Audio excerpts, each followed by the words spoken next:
Hello, everyone, and welcome to another episode of Aligned. Erin here, and I don't know about you guys. It's currently the middle of August at the time I'm recording this, and we just wrapped up a full moon in Aquarius, and it's been a rough couple of weeks for me. I'm gonna be honest. It's been tough, and the reason I've been struggling is because I have been having like a pretty extreme bout of insomnia or just like really disrupted and restless sleep, which is something I have struggled with on and off over the last, I would say, year, maybe year and a half.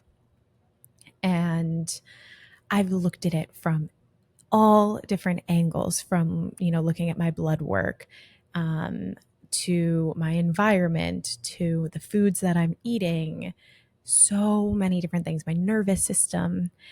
And what I keep coming back to is just this heightened sensitivity that I do have in my body. And human design has been so helpful for illuminating sort of the why behind that. I have gate 19 in my unconscious sun, which for most of you sounds like jibber jabber, which is fine. But what it means is there is in my human vehicle a heightened sensitivity. And I experience that as a heightened sensitivity to my environment, the spaces I'm in, the people that I'm around. And it's only accelerated, or it's only grown in extremes, let's say, as I have started to come out on the other side of my Saturn return, which also in human design, we say that your environment, which is something you can see in your human design body graph, it doesn't really become pertinent or super relevant until after your Saturn return, 30, 31, 32. And that's when we're really going to start noticing and feeling misalignment on a more physical cellular level as it relates to our environment. So that has been really evident for me. And I'm currently in another transitional chapter in my life at the moment where I'm in between places. And whenever I'm in between places or in between chapters, I tend to come back here to Puerto Rico, which is where my brother lives. And it acts as a sort of base for me while I wait for invitations, while I surrender to my receptive mind, to allowing life to guide me in wherever kind of like my intuition is taking me next. And that's all been fine and dandy, except for this growing awareness that this environment is just misaligned for me. It's a very metropolitan area, even though it's Puerto Rico and it is an incredibly beautiful tropical island. There's so much diverse nature. There's so much that's still so untouched. But here in like the metropolitan San Juan kind of city area, it's like I'm in a suburban gated community. I can hear the cars on the highway not too far off. I don't have a lot of like spaciousness or what it feels like room to breathe, which for me and my shores environment is just so necessary. Like my nervous system needs spaciousness. I love to be able to be in open fields, to be able to see horizons, right? Transitions, horizons, things of that nature are really important for people with shores environments. And even though I feel very at ease here and I, have a beautiful roof over my head, I'm with family, I can't fight this like knowing in my cells that like I'm not meant to be here. And the beautiful thing is I know it's temporary. In 3 weeks' time, I'm going to be in Switzerland of all places, which, just thinking about that makes me feel all types of ways. But it can be hard to like also sit in the discomfort of knowing something is not right for you, but also knowing that there is a process and there is an unfolding of events that has to take place. And I'm feeling that, and my sleep is feeling that.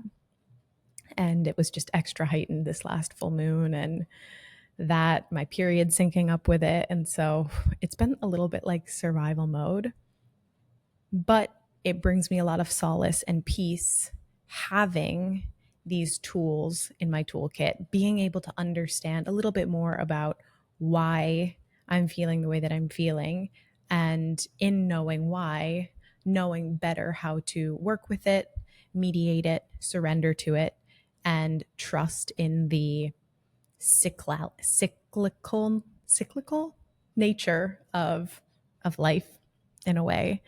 And that leads me into today's episode and our guest today, who is a reflector. And this is our first reflector that we've had on the podcast, which should come as no surprise considering reflectors are 1% of the population. And what makes reflectors so unique is the fact that they are quite literally products of their environment. If you look at a reflector's body graph, you'll notice that every single energy center in their body is open. So they are this sensitive being. And we often say they're like the mirrors, they're the reflectors. That's where the name comes from, because they are their environment. What they are experiencing, what they are feeling, what they are taking in is entirely based on whom they're around and where they are. So I talk about myself and the sensitivity that I've been feeling, and I can only imagine what life must be like for a reflector. And that's why I'm so excited to be able to introduce you all to today's guest. And her name is Emily. She is a client of Bees. And yeah, the girls sit down and really just get right into it. And Emily will share what it's been like living as a reflector, what she's learned, how human design has helped guide her, as well as so many other just juicy, delicious, wisdom filled topics. So, with that being said, I hope everyone else is feeling great and has not been struggling the way that I have during this time. But if you have, just know that you're not alone and know that it will pass. And that's all from me. I'll let you guys get on to the episode.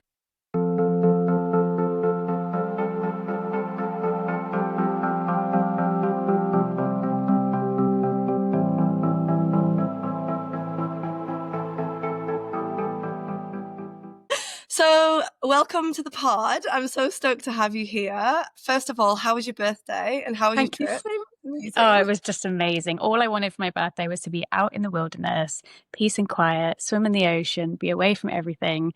And that's exactly what I got. My nervous system is regulated and I'm ready to hit 34 running, basically. Hell yeah. And because where are you guys? Are you near the Cotswolds? Yeah, we're in the Cotswolds. Yeah, we're very much near Cheltenham.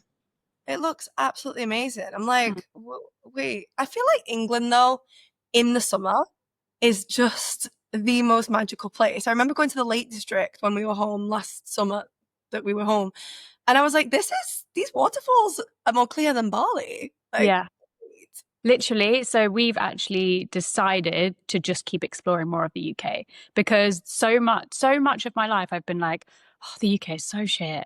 Like, I just want to go abroad and see all the other places. But because we haven't actually seen what the UK has to offer, so we're now part of this off-grid society where we can find like loads of locations where you can just be off-grid on people's farms and just be secluded away from everyone else camping.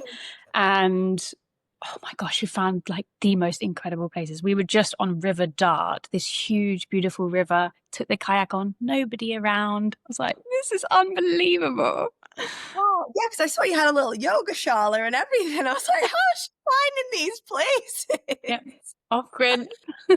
Amazing. And I mean, it's really interesting because I always say this to you, and just for context, everybody listening, I brought Emily on. Emily and me met through her coming into my offer, Business by Design, and it's just gone deeper than that. Now I see you as like a friend, like how I would love to just like come and squeeze you in real life.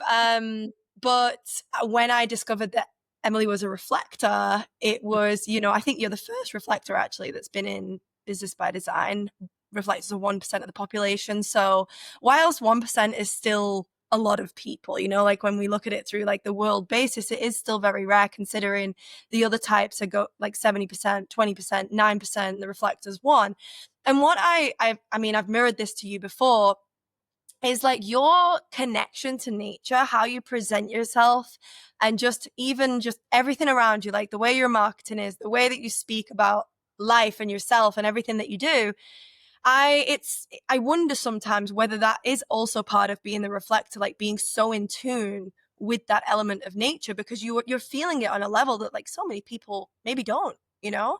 I mean, I definitely feel like I know, like now knowing that I'm a reflector, I feel like I now know how to channel it more effectively rather than just being an open sponge and like, what is happening to me? I now like know what's going on, and the vibrations I feel, it's not just like unexplained. Now I know what's going on, and I do feel a lot more connected to nature off the back of it, which is amazing because I can let that channel through my work, and not just, you know, look like a woohoo hippie that's just one with nature, you know? Yeah, like a Snow White in the forest. Like, stay away from me, humans. Like, I just want to be with my birds. Yeah, exactly. But it's great because it means that I get to attract those kind of people to me. And I now know that I'm more connected to that, which attracts people more, which is just, oh, I love it so much. I'm actually so excited for this conversation because it's changed so Yeah. much.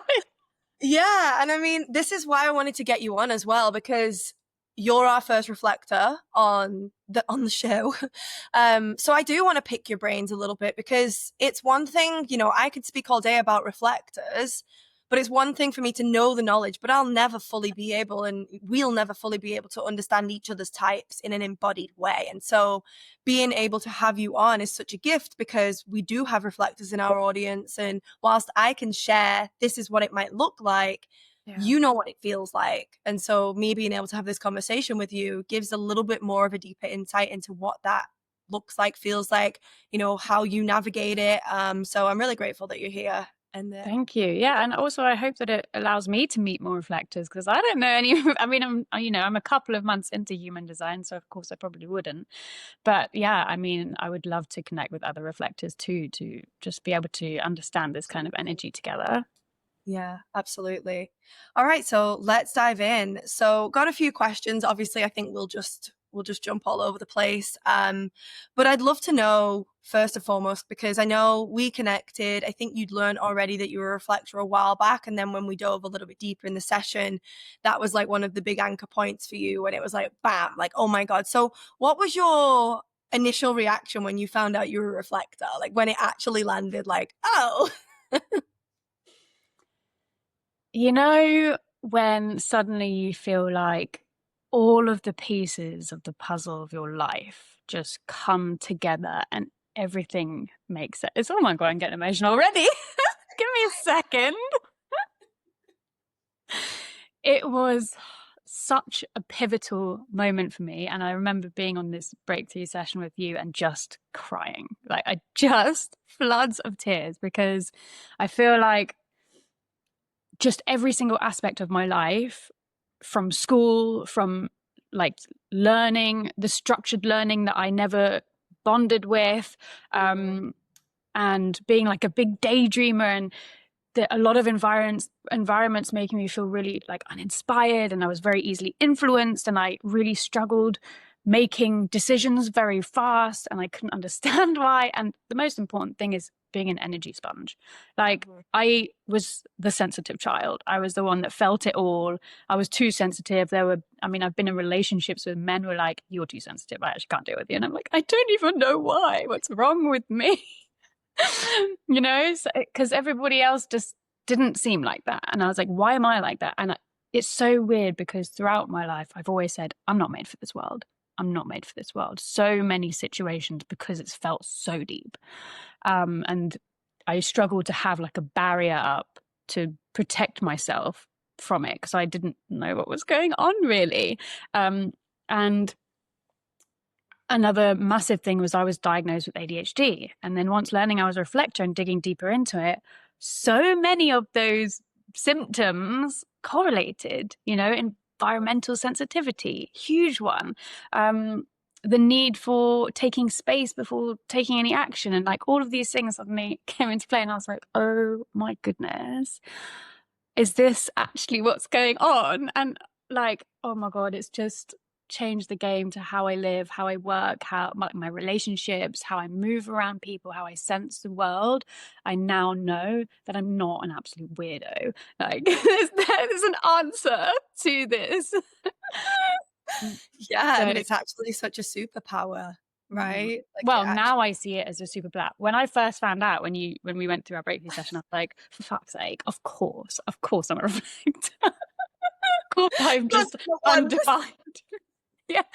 And I was like, oh, damn it. And then obviously the deeper I dove into it with you through business by design and understanding how I can use it to an advantage and how to channel that through everything in life, it is now a superpower to me.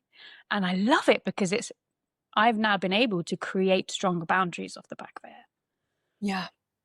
Yeah. And it's almost like, and I mean, I think this is also why the ADHD, the diagnosis is like, I think, we can spin it both ways. They can either become a weapon, same with human design. It can either become a weapon, I'm a this and so I can't do XYZ, or it becomes oh my God, that is why. And when you know why, your brain isn't as active, always trying to find out, well, am I a problem in relationships? Am I just too sensitive? Am I just too sensitive? Like everybody's saying it, I'm feeling it. Like, is it just me? Am I the problem? Then you figure out these things like, the diagnosis, if it's the diagnosis or the human design type. And you're like, oh, so I'm not wrong. I'm just different. Yeah. Yeah. And I want to get human design into schools so badly for this I was reason. just about to say that. Yeah. Because imagine, I mean, Montessori, things like that, there are alternates now, but at the same time, imagine being able to have children in a class and be like, okay, we know we've got 2 reflectors in the class, we've got majority generators. Okay. When the reflectors are feeling overwhelmed, like, let's go let them go do their thing. Like, let's go let them ground in the garden or something. Because of course they're going to feel overwhelmed with 25 generators with them all the time. I know? feel like that is one of the biggest things I used to struggle with in school as well, is just feeling the need to step away so that I can just kind of rejuvenate myself, but not being allowed to, and just battling with that throughout, basically. Yeah, and it's really interesting you say this because there was one thing I read about. Obviously, you're undefined. And when we're undefined, for anyone listening, we're bringing in energy, but we're also amplifying it. And so being undefined means you're seeing into all of the energy centers that other people have defined. You can take it on, you can mimic it, and you can make it even more powerful. So I was reading an article, not an article, but like a training on the root center, which is adrenaline, pressure, drive. And it was saying in school, the children who had the undefined roots were probably the ones that were pulled up as being disruptive or being the ones that really shrank into themselves. They would either be super hyper or like super introverted, and it would be like, they're a bit of a problem. Why? Because what they were doing was amplifying all of the pressure of the rest of the class. So it would either become overwhelming and you would see the kid shrink and they'd be the one that's like, he's not responding, or the kid would be the one making all the noise, being the naughty one, and the one that would be saying like, oh, he's got problems. But actually it was just the amplification of all of the energy and not knowing what to do with it because it was foreign to the body and not knowing. And if it's too much, also, we will get distracted about something else. And a majority of my reports literally said she was easily distracted. She was just staring out the window, like not really here. And I was like, yeah, well, because I'm a reflector. So yeah, I struggled at school because of that. So yeah, it's just to know that like it all just makes sense. It's just a revelation. I bet. I mean, even for me as a man, Jen, it did. So I can't even imagine, just so many things. Have you like told your family and people close to you that have known you? No. I wonder my best friend, Anna, she does human design. She's into it. She's just also just certified to become a life coach. So she's now learning how to channel through her human design as well. And so we've had fat chats about it. And but I mean, nobody really other than her and, you know, our personal group know what it is. So I think like once I just dive deeper into it and get more of a flow with it, perhaps I might mention it to my parents. Did you know? Yeah. This is why. So Yeah, well, I could educate them. Like, right, let's talk about your design, because that's what I want to do to everyone now. I wish like everyone could have like name badge. Like, I know. what is your design? You know, like just show your design. I did it with my mom and my sister, and they didn't really know what I was talking about, but they were, you know, people like to like hear about themselves, don't they? So there were a lot of, when I looked at their charts, it made so much sense as to why we can never get a word in, why we argue when we're together too much, because there's so many connections and there's so much amplification going on. It blew my mind to actually see family dynamics in the sense of human design as well. So in terms of, obviously the reflector aura is sampling. So just for anyone listening who, we won't go too deep, but every single type's aura is a little bit different. And so being a reflector means that the chart is completely white. So if you're looking at the chart, you'll see some color in it, in those shapes. The reflectors is actually all white, meaning it's all open. And so the aura of the reflector is sampling, meaning you're constantly moving through the world. 1 minute you can feel one thing being in a certain place, 1 minute you can feel another thing being with a certain person, and that shifts and changes based on who you're with. And so how do you experience that now? And also, how did you experience it before? Like, what does it feel like for you to kind of, can you really feel that shift dependent on who you're with and where you are? Like, so defined. I'm Like, like so accurate. like, for example, one massive one is the deep empathy that I carry, and also super triggered by. If I'm around someone that's in a bad mood, I instantly am in a bad mood.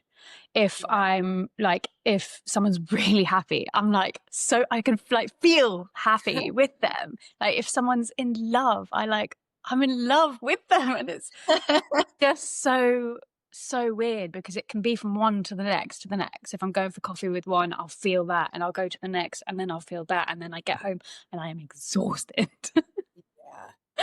um, but now being able to understand it more, I hold more boundaries.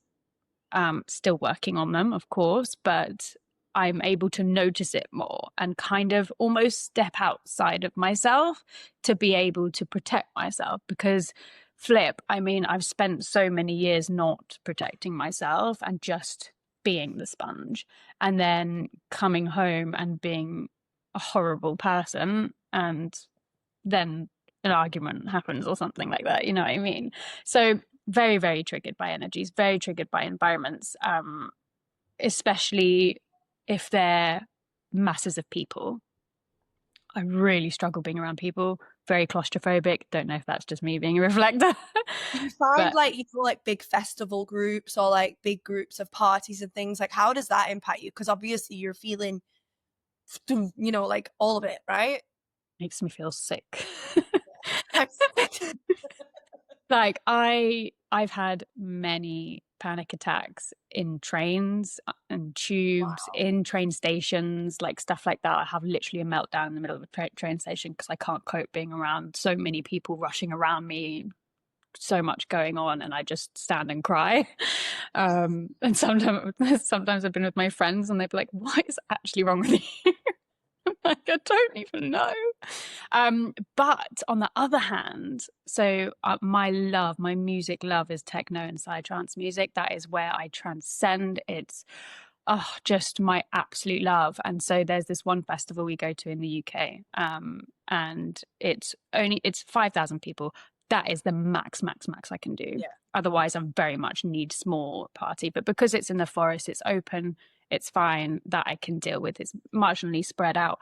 But my God, when we're all on that dance floor together and the energies come together as one. Oh, I'm getting goosebumps. And it's all just connected and we're just locking eyes and being in that moment. Like that is like the highest, most connective to God, the universe, source, that I feel, because I'm feeling it all. And there's just no words really to describe it. But that can also come in a negative way as well. Like if I'm, I don't know, flip at a funeral, feeling it all. So yeah, it's it's been a journey, but to be able to understand it more is just the most important thing, because Absolutely. I can strengthen those boundaries. Yeah, and you can step away without making it mean like you're wrong or whatever. And especially, like once you've told a few friends and stuff, it helps other people understand you better too. Because it's like, I'm genuinely just really sensitive, and it doesn't mean I don't want to be around you, and it doesn't mean that I don't like want to do this thing. It's just that I need to step away right now for a couple of minutes because I need to protect my energy. Otherwise, I'm the one that's completely drained. Everybody else is absolutely fine, you know? Yeah. Oh gosh, that happened recently. I went to an event, and I was it was like a whole day event, lots of speakers, lots of people, like 200 people.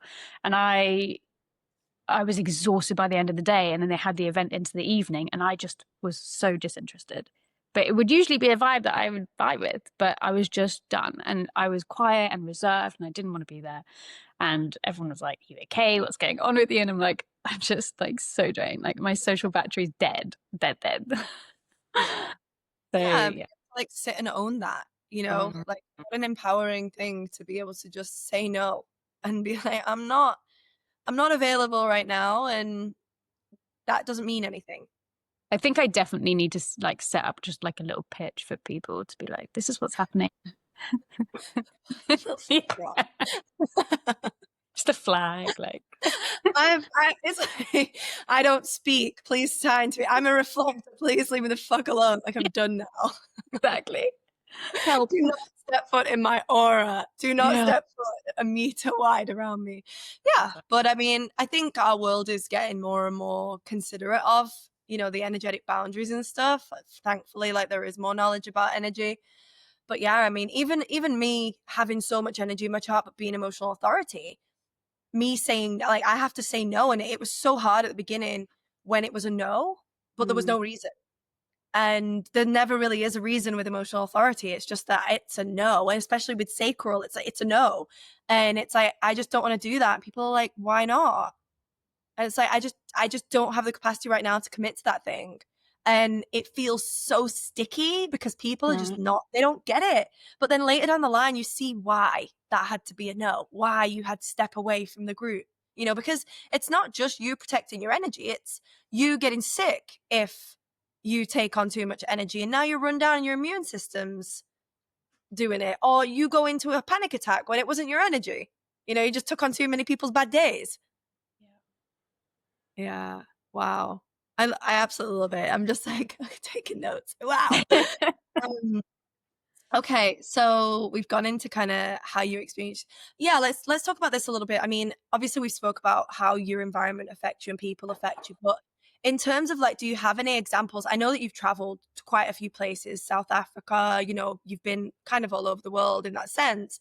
Do you find that there are certain places that like ignite a certain part of you and a different kind of part of your identity? Like you feel completely different in them?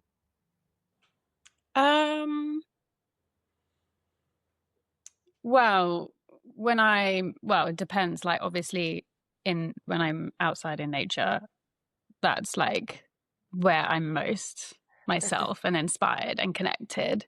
I'm not much of a city person at all. I'm sure I can understand why. um, yeah, I'm not sure how to answer that question. So with the environment, so there's like a kind of quote that goes with the reflector that it's like, if a reflector's in the wrong environment, they're with the wrong people. If they're with the wrong people, they're a lot of time in the wrong environment. And so have you ever had that moment where you're like, I don't belong here? Like I really just like, these are not my people. This is not my place. Like I cannot. Yes. And I know very distinctively, because if I I know that it's not my situation or it's not my people, and I stay in that for too long, my not self comes out and I feel that disappointment. And I'm like, I should have stepped away. Like at the event a couple of weeks ago, I was like, I should have left earlier. I don't know why I didn't. And I felt disappointed with myself that I didn't do that. So that drives a lot of it. And I really have to sit with myself in those situations, because sometimes you have to be in situations Of that you course. like, it's inevitable. And in those times where I'm really struggling, that I know I'm with the wrong people, I know I'm in the wrong environment, I really lean in on the tools that I have around me. And that's, oh gosh, just using the tools is such a massive thing. Things like, I've got noise cancellation headphones. Now I know why I need them. I just put them on. I don't even need to put anything on. It's just quieting my space, Mm. feeling my own energy, and being able to kind of come back to myself. And that's almost like a boundary for me, is using those tools, maybe even just putting on a little bit of a meditation or like some singing bowls or something like that, and just having a little word with myself. Because there are sometimes you really can't avoid situations where you really don't want to be in, and you're with the wrong people, and it's just making sure that you have those tools that are suited to you, that you can use in those situations, to protect yourself. Absolutely. Because what else? Is it the little loops that you've got, or is it proper headphones? Because I've heard about these the loops. No, I've Headphones. heard about these loop things that are like, they're not headphones, but you put them in your ears Okay. and they cancel, but you can turn them down and up so you can cancel out background noise, but you can still hear the people talking. Oh. And they sound amazing. Yeah, I think they'd be a bit fiddly for me. Like I'm I don't know if this has anything to do with Reflector, but as a kid, I was the kid that never wanted to wear clothes. Like, I had to have nothing I was on me. like this I too. don't I don't like having things on me that are like sometimes jewelry is just too much to wear. Like, I just want to be free. So like little fiddly things like that, I just like, oh, get off. I honestly get it. My parents used to have to put me on a lead because they would take me, like, especially around water, I would just strip naked and they would have me on the lead because I would see water and I was like a retriever. But it's like a story of, it was like winter in the Lake District. And we're in on this coastline, and I can't remember where, maybe it was the Lake District, but we're on this coastline, and apparently they turn around and I'm just this naked 3-year-old running into the sea. And they're like, this child, like, why is she like this? Yeah. And then on, I had a lead because they were just like, we'll lose her. She'll Yeah. just go. That was literally me as well. And I recently, a couple of months ago, got married, and my uncle did a speech and told everybody I just loved being naked and taking my clothes off. And I was like, thanks for that. But I mean, isn't it so, obviously I think this kind of is a thing with people who are just connected to nature and connected to spirit. And it's like this connection. I want to be one. I don't want to be in this human construct. And as children, we don't have the limit, we don't have the knowledge to be like, to think, oh, I need these clothes because if I go run down the beach naked, like, someone's going to arrest me. It's Yeah. just like, I don't want the clothes on. And then you become like, oh God, they're so like fussy, or they're so, and it's like, no, this is just who I am. And then down the line, you realize, oh, well, maybe it was that whatever it was you were feeling, Yeah. the energy of that thing or whatever it wasn't resonating with you. And so of course you don't want it on you because it's impacting your energy. Yeah. I'm like that with lotions too. I get the ick on like certain things. Jeans. Oh, just can't. Yeah, I get it with the certain textures too, like wood. I did it the other day. Ben was home and I like pulled it, them, popsicle sticks, like that you get on the ice lollies, that against teeth. I cannot. And I like did this the other day in the kitchen, and Ben was like, "What's wrong with you?" And I was like, I just need a moment. It goes all the way through me. Just like whole body ick. Like, You're like, oh, seize up for a minute, and then like it's over. with Oh, it's so funny. so much. So funny. Okay, so we spoke a little bit about your environment and obviously how you experience that. So I think we've also answered this question, kind of like what environments drain you and dysregulate you versus nourish and inspire us, this nature versus like the big crowded, overwhelming energy, Yes, right? massively. I just can't deal. My body just rejects it immediately. And just having the space. And it's weird because the older I've gotten, like, it wasn't as strong when I was like early 20s. It was okay then, but it's still a thing. But the older I've gotten, the more of a recluse I've become because of it. Because I feel like I've actually just become more sensitive the older I go. I don't know if that's because I've now also stopped drinking alcohol, so I am maybe even more sensitive off the back of that, and just really, really selective with where I am as much as possible to protect that. I'm curious about this because I know we've had a few conversations about the alcohol piece. And I mean, did you find that that was something you used to kind of numb out? Oh, yeah. Yeah. Yeah, massively. I used it to just try to feel at ease in those situations. Massive. I mean, so much has come up since I've stopped drinking it. Just understanding the whole journey of it, it's been unbelievable. It like I definitely used it to become more confident. I used it to feel more at ease in the situations that I was in that I probably didn't actually want to be in, and just to make the whole situation a lot more copable. But the problem was then there was no end to it, and like there was just a slippery slope of never knowing when to stop and being the last one standing, and then being like, I've just shot myself in the face. Yeah. Wow. So And I bet it's been such a kind of reclamation, deciding yeah. not to drink and being able to witness yourself and also witness, because, you know, of course it's going to be uncomfortable in those moments where you would drink more but then it's also now tuning into your body and being like, oh, I want to drink more because I actually don't want to be here, or I actually don't want to do that, or actually maybe I do, but like I don't want to do it in that sense that everybody else is. It's definitely built a stronger relationship with myself. And now I'm learning how to build strong relationships with others without alcohol there. Because it's very easy to make friends when you're drunk. Oh, But absolutely. to make friends when you're sober and you've chosen not to be, like that is a whole different situation. And also then, you know, I then am awake to what everybody else is doing. I can see what's going on with their relationship with alcohol and how they are holding themselves in those situations, and it's very interesting. Yeah, because I'm very similar to you. It's like not so much now. I still have a drink here and there, but there was a time where I would black out and it was like I was possessed. Like Ben has said to me a few times, B, there has been multiple times where you've changed your persona completely and you've gone like nasty Yeah. and you're not you. And I'm like, I don't remember a thing.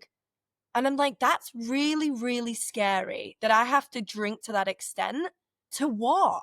What's the point? And then I wake up and I've got bruises all over me, and it's like, Yeah. no. Yeah. It's that switch that you don't know about. And then again, same as you, just wake up, black out, no idea what happened. He's not talking to me. I fucked up. I have to take myself for a walk. But like the amount of morning walks I've taken, just crying to myself, like, why did I do that? I can't believe I did that. I've messed things up. I've destroyed whatever the night was. I have no idea about it. I've become aggressive. I've shouted at people, like all of this stuff. And you have no idea about it. And you're like, that wasn't you. It's your shitty alter ego. Her name was Millie. She was a dick. Yeah. Yeah. It is pretty wild though. I've definitely had moments where I've been like, well, how? I'm not like, I couldn't even accept when people were saying to me, that's what you did last night. Like you told me to fuck off, or you told me, and I'm like, wait, no, that's not who I am. And they're like, well, it was who you were last night, so you need to actually believe us.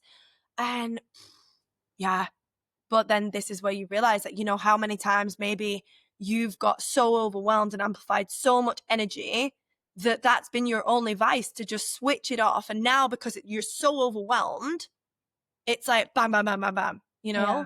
Because it softens everything in those situations, which is why I relied on it so much. Yeah. So yeah, it's definitely, I mean, I've only stopped drinking 6 weeks ago, which now doesn't seem like quite a lot, but it's now learning how to hold myself in those situations where I am really overwhelmed, but I'm not going to drink on it.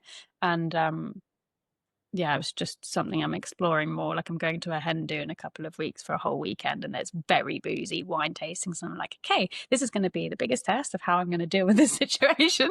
As probably the only sober person there.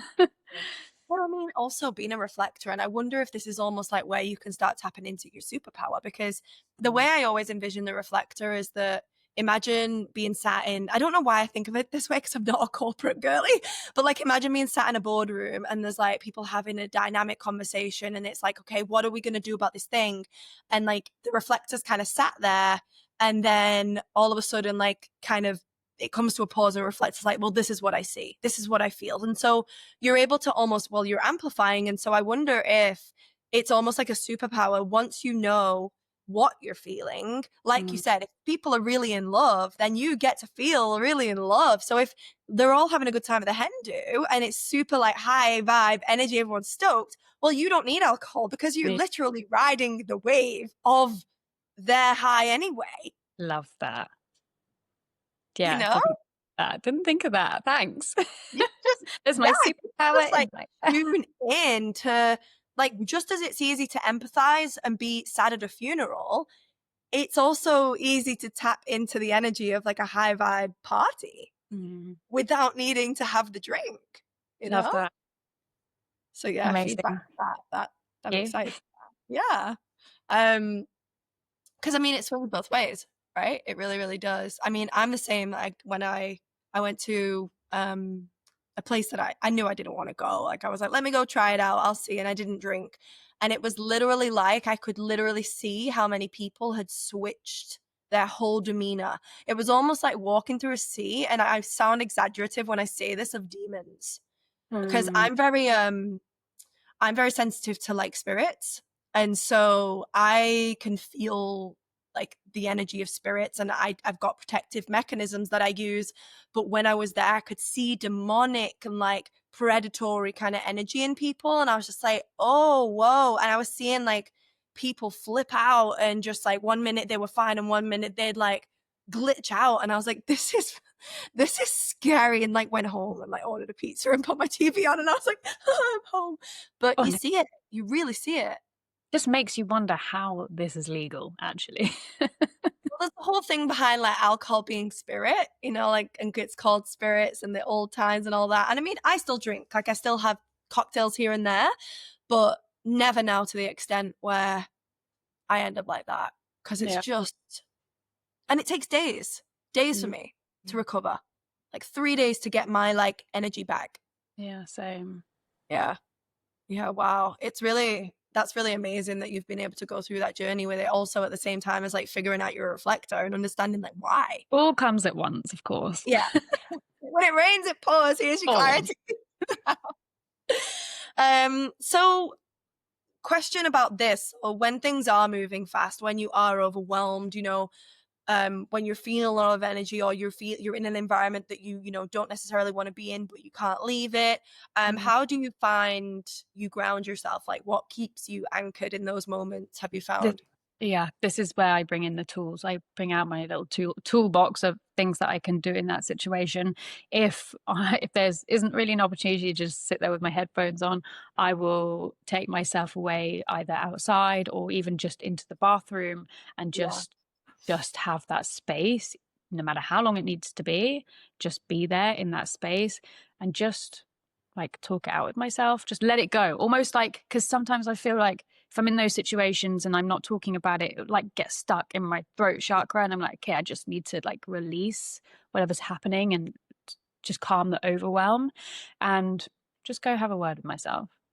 Use the tools, like if I can play some music, reconnect, feet in the ground, like those are things that I would recommend if ever in those situations. Just use the tools, because very easily we can forget that we have tools available to us, and they can be just so simple, and we'll just be stuck in this overwhelm. And I've been there like in the train station having a panic attack, crying my eyes out, and not being like, oh god, I've got my toolbox. It's just, it happens.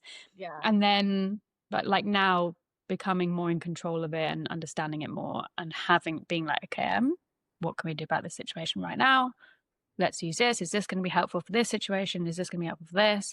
And then just feeling into it. Like my body is telling me everything nowadays. I just like, it is my golden compass. I'm just following my body.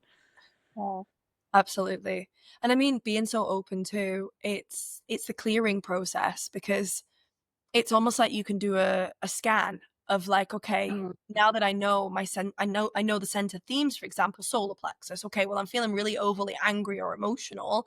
Is this even mine? And that question of like, first and foremost, is this mine? No, I was just around my partner who was in a bad mood. I was just around some friends that have had an argument. It's not mine. I'm carrying it. That's not necessarily their fault, but I will take myself away and I will just clear this out. It's not mine. Flush it from my system. Done. Instead of amplifying and making it bigger. That honestly is the thing that causes the most arguments in my household, in my marriage. Where you feel it and then you like... He's in a bad mood. I feel it and I try brush it off, but he carries on, not even really being aware of, it like be channeling to me. I've taken it on. I either one of two things: give it back, bad move, or take myself away from the situation without really saying anything and just going away. But then there's the opening of him then coming to me like, what's going on with you? Are you okay? And I'm like, I'm feeling you and your energy. He's like, what energy? And I'm like, lose. Yeah. But now I'm teaching him more about it. And that is, education is everything. Just teach people how you are, who you are. And that is what is going to help create better relationships in your life. Of course, it's not going to be easy, trying to figure it out in the first couple of months. But if they can understand you more and you can understand them more in a design sense, things will flow much more easily. So when we had that little tiff a couple of days ago of like that energy, because it's happened throughout my life. I've taken it on. It's caused an argument. Now it's him understanding, okay, well, I'm a reflector, babe. I soak up energy like a sponge. Whatever you give, I feel it. And, it is difficult because how do you deal with that situation when you're in a bad mood and someone else is feeling your bad mood, but you just want to be in a bad mood to like ride it out? Yeah. Like it's a minefield. But he understands more now. So now he can be more aware of it when it happens. So he won't, get too cross with me because he knows that that's just who I am. Yeah. And like when you need to walk away, it's like, it's not a personal walk. I need to be away because your energy sucks. It's like, I don't want to mirror back to you. If you just need to be in your process, I'm going to go take myself away. And then later when the energy is shifted, we can come back together and have an actual more neutral conversation about it. Because I know this is the same with me and Ben. I used to hate going to bed angry, but me and Ben are both emotional. And we both have tribal. So we're both triggered by people in our close circle. So we trigger each other. So I'm triggered and I'm like, well, I don't want to go to bed angry. And he's a manifester. So he's like quite a repelling shutdown aura. And so he just closes his aura. And I'm like, let me in. And he's like, I don't want to talk to you right now because I want to scream at you. Like, I can't talk to you. And I'm like, but I need to resolve this. And that was only because I wanted to try and diffuse the emotion. Whereas now I realize that emotionals have to wait for clarity. They have to wait to diffuse their energy. So we had a bit of a tiff last night. We went to bed. We said, good night, love you, but we didn't talk about it. And it was left a little bit like blunt. And then this morning it was like, oh yeah, like I'd sent him a text this morning. He'd sent me a text. It was fine.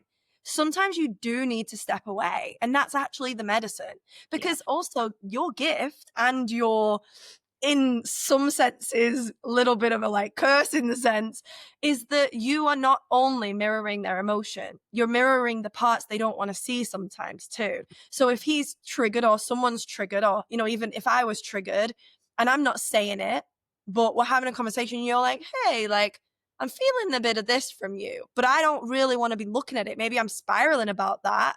Now you've brought it out, and like, that's actually a good thing, because really I needed that, because obviously as a reflector, you sample and you'd say, it's like projectors. They pinpoint what needs to be said and seen, but maybe I don't want to go there. Now it's your fault, Yeah. I think in those situations, I actually just try and sense if they are open to talking about it. Yeah. And if they're not being okay with not bringing it up until they bring it up. That's kind of what I usually do. I'm like, I'll just let it sit until you're ready to talk about it, because prodding the bear is not always just good coming thing. back. Just fucks me over. Yeah, I mean, and how amazing that you have that awareness, like how much deeper you can go in your relationships, and also how you can now filter out that unnecessary weight that you have to carry just by not initiating those things when you can't feel that someone's ready to go there. Yeah. So tell us about the 28-day cycle when you discovered that you had to wait. I think I remember actually the moment that you were like, 28 days. What? My God. I just like just it being so scarily linked to my decision making and how I've been making decisions. And the problem is like I'm a very impulsive person. And if I want something, I will go and get it. And I won't let anything stop me, no matter what it is, even if it's an argument or 5. I'm like, I'm in. I need to do this because this is what I want to do. But I've also shot myself in the foot because I've made that impulsive decision and then afterwards felt disappointed that I made it because I was like, that wasn't the right decision. You should have taken some time on that, honey. So that, like, understanding that my strategy is to wait that much time to be making decisions has brought so much flow into my life. With big decisions, I don't jump on it straight away now. I do wait a long amount of time. I really sit with it so that it feels right. I sit with it in my head. I ask myself questions. I sit in the answers. Okay, does this feel right to me? I go back and I think, if I didn't have this or I didn't do this, how would I feel about it? Or okay, like actually it doesn't feel so right if I didn't do it. And I really sit with that feeling. Obviously, there are decisions that you do have to make quickly. I try my best, if I possibly can, to give it 2 days at least to really, like, if it has to be a quick decision. If I'm allowed 2 days, I'll do it. Obviously, there are times where you have to make it in the moment, and that is filled with anxiety for me. Like, even I got a story just a couple of days ago. Went to Stoke-Trent camping, and James was driving, and we got to a T-junction, and he was like, right, do we go left or right? And I was like, we're in a very short amount of time. He asked me very last minute. Both lead to the same place, but one would obviously be quicker than the other, but it was just too much. And I was like, fucking hell, okay, let's just go this way. And that way was the wrong way. There was a roadblock. It took us 20 minutes to like come back on ourselves. And I was like, I just can't make decisions like this. I need the time. I mean, I'm pretty sure that's quite universal for people needing that time anyway, but to be able to have a longer period of time helps me make the most potent decision in the right direction. And since using this strategy in my life, I have felt way more grounded. I have a lot more self-trust. I can lead with integrity and like avoid that disappointment, which creates more flow in my life. And I really I haven't had the best relationship with myself. I've self-sabotaged a lot in my life. I've abused my body a lot in my life. And I haven't had a lot of self-trust. And to be able to be in this period of life when understanding myself more and using these strategies has now created that trust within myself. And it's just so empowering. It makes you a more powerful person. It's that like the 28 days strategy is just, it's been a big change in my life for the better. And it's so wonderful to receive you in how you feel about that, because I think I've had a reading with maybe one or two reflectors before. I actually have a few friends that are reflectors, and after telling reflectors this, it's a big like, what do you mean 28? You've already told me I'm open. Now you have to wait 28 days to decide if I want a coffee or a matcha. Like, what do you mean? And it's like, no, like you decide date like in these little moments, but the bigger decisions, but to know, like, to hear you feel good about that and it feel like a relief for you and like something that's helping you is like such a beautiful reflection. Because it is, because all it really is, I mean, even as a woman cyclically, right, like you move with your cycles as well, which I'm sure coincides with that 28-day lunar element. But because you're so impacted by your environment, because you're so impacted by people, it could be so easy if you didn't have a hold on who you were to sit with me and be like, okay, now I want to do XYZ and I want to go live in Bali. And then 2 minutes later, you've booked your tickets to Bali. And then 3 days later, you're with somebody else and you're like, shit, I don't want to go to Bali. Like, why did I book to go to Bali? Like, it was because she's so lit up about Bali. And that's why the 28 days is in place. And, you know, it's not always 28 days, but it is like, okay, this is a big decision. This could shape my life in a different way, instead of just fuck it and going. Like, yes, maybe I do need to take some time because this might not actually be me. It might be an influenced energy. And then 5 days later, I'm going to realize, oh shit, that's actually not viable. Yeah. I realized that I have actually done that a lot without even knowing, like before the Reflector days and understanding. Like I definitely did it with your business by design as well. I like sat with it for days and it only gave me good vibes like the whole time. But I was like, I'm just gonna sit with it and feel into it. And then it was like 1 o'clock in the morning and I'm like, it's a yes, I'm in. But I remember you'd messaged me a while back, because I think you'd messaged me a while back and we'd connected, and it was like, I'm gonna book a session with you at some point. And then it was the business by design, and then we had the session anyway. I so knew it. I just knew it. on that cycle anyway of like, I knew you knew it was me, and then it was just almost like the thing. Yeah, exactly that. It's really amazing. I'm stoked because I feel like Reflectors landed on this. It's just going to give them like such a nice understanding of like how this really does feel, because it can be hard, especially even with everything. It's like, okay, 28, well, what does that mean? Like human design really does need to be taken out and experimented with too, because your 28-day decision making and somebody else's 28-day decision making is going to look completely different, even if you both have the same type and strategy. Yeah. Wow. So in terms of a little bit about, because you run a business, how has it impacted how you run your business and how you kind of schedule things in your business? So, well, I mean, since finding out that I was a reflector, it wasn't that long ago. So I've really just been applying this as I've gone through. I just recently did a launch this week, and I used these strategies on this launch, which, oh, thank God, saved me through it. Carried me through it. I mean, but one of the massive things that I do is definitely using my cycles, using the lunar cycles to like literally program or structure my business around.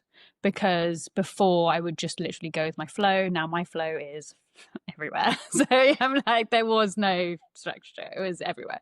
So being able to follow my cycles has changed the whole game for me. It's created structure without being structure. So I know that when I'm going into my follicular phase, that is now where I can start speaking up. That is where I can now start creating again. I know that through my ovulation phase, I can now like actually come in front of you and offer you something. That is my launch time where I can give you something to use. Then quieting down, going into my admin phase, and then going into like the rest cycle. Oh my God. Being able to wrap your business around that. Like, I'm gutted I didn't know about this when I first started. So if you are just about to start your business or you're in it somewhere, really feel into your cycles and what works for you best throughout those cycles. Because as soon as you can use that as an advantage, oh my God, just the flow that you get out of it is unbelievable. I also have stronger boundaries now, which is really great, because if I didn't have those boundaries before, I would just be sitting in disappointment. Like, for example, not respecting my own time. That was a massive thing. I just like, someone would be like, oh, can I jump on a call and ask you a few questions? I'd be like, yeah, sure, no problem. And I'd leave it for like an hour and a half. And then I'm like, shit, I've just lost actually quite a lot of time for myself that I really needed that day. So now I book time slots. That's made a massive difference, because you respect your own time, other people are going to respect your time as well. Because I had no boundaries before, people would just go for it. And of course, there are no boundaries. There's no wall around it. So that's been a massive one. And that has also helped me being able to say no more easily, because you have to respect your own energy. I also sense what, like when I'm having conversations with people, I sense the kind of people that they are, whether I want them in my energy field. Like I am building a community of women that I want to be very focused, like relationship focused based. I want us to be a tight community. I want us to all be sisters. It's the sisterhood, you know? And you've really got to have the right energy to be in that sisterhood. And so I feel into these people, whether or not they, you know, they would be able to thrive in this space as well. Like it goes both ways. I've got to be like, is this actually going to be all right for you? Do you fit this as well? And that's a really cool thing as well. Obviously, it takes a bit more time, but that's fine because we're here to build something that is grounding for us and that to make a bigger impact, right? And to make a bigger impact, these things have to play a massive part in it. So yeah, it's just so beautiful. What a beautiful journey to know your own design and be able to use it. It is. It is. And I mean, you knowing how important people are and environment is to you, like you creating that in your work means you're around people that aren't going to be as draining, you know, that you can support because you fit right. Like game changer. And And also being that you can communicate with and and say, like, being being Yeah, being okay with saying no as well, like that is huge. If this isn't feeling right, don't do it, babe. Don't. Just like there are other places, there are other areas and energy types that you will thrive in. Like that has been such a massive one. It's like it's okay. And for people in business that take on clients and stuff, if these clients are saying no to you, that's a good thing because they're not right. But there are others that will be right. So being okay with them saying no to your energy because they aren't not right. But yeah, your ones will come. And that's like having that belief and faith and that trust in that process and that energy. That is what is going to get you to continue and not quit. Is just knowing that it's going to come to you. absolutely. Yeah, it's so important. And we think, oh, it's just about the sale. It's just about, but actually, like I've had misaligned, you know, experiences before, and it's cost me more. You Yeah. know, it's been like someone's either defaulted or it's been like, well, I've done all this work and I've not got my commission or whatever it is. But I'm like, but I knew initially, I knew that this wasn't aligned, and I still pushed it. And now I've got my hands burnt. Why? Because it wasn't. And so now it's like, yeah, you might be a little bit pickier and it might be you saying no or them saying no, but it's always going to turn out better. Yes, definitely. That's what I mean. Like I said, I wish I'd known this in my first year of business because there were so many people that got to the finish line with my offers and then they like turned it down last minute, but those were not my people. And I felt gutted over it. I was like, I can't believe these people don't want to work with me. Looking back, like those were not my people at all. Firstly, like a lot of them were men, and I was like, actually, I don't want to work with men. But because it's your first year, you're like, oh, just anyone come work with me. Yeah. And you got to go through that too, right? It's like, well, now it's just about the sale at the beginning. Let's be real. You know, it's about making progress. And then once you start making progress, you start seeing like, well, actually, it's about quality and it's about connection and it's about I'm going to spend time with it. This is why, like, I was so stoked with you guys in Business by Design. Cause I'm like, every single one of these women, I could sit down and have a chin wag with. We could go on a like night away, and it would be like the best of friends because I've attracted my people. Yeah. And that is a game changer because you want to show up to the work, you want to serve, you care so deeply about these people, and they care so deeply about you. Yeah. Amazing. So tell us a little bit about your work. Tell us about how people can get in touch with you if they are feeling called to potentially check you out. Yeah, sure. So I've just built this brand new platform and community. So I broke away from the one that I was using before, and I've now pulled all my love and heart and soul into this space. It's in health. It's focused on health, sustainability, and freedom-based lifestyles. So basically, helping others live a life that they're really fulfilled with. Because I came from a place of severe unfulfillment in a job. And when I came across this, it lit me up in so many ways and fulfilled me in so many ways that it like kind of just enhanced how many people are stuck in unfulfilling situations and not being able to use their skills for something that really lights them up. So that plays a massive part in it. And also we're focused on making like a real impact on reducing single-use plastics across our planet, and elevating the health of our people as well.